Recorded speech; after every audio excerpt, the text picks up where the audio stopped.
ये है हमदर्द का जोशांदा। ये आप यूज़ कर सकते हो अपना खांसी ज़ुकाम नज़ले में। इसको बनाने का तरीका है, ये मैंने इसको भगोने में डाल लिया है। इसमें मैं पानी मिला दूँगा,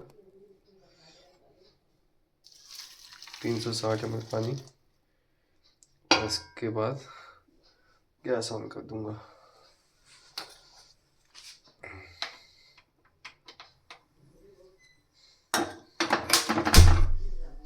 गैस ऑन हो गई।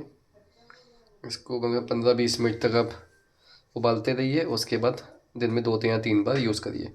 बहुत सही चीज़ है, आपको कोल्ड एंड कफ में बहुत अच्छी राहत देगा।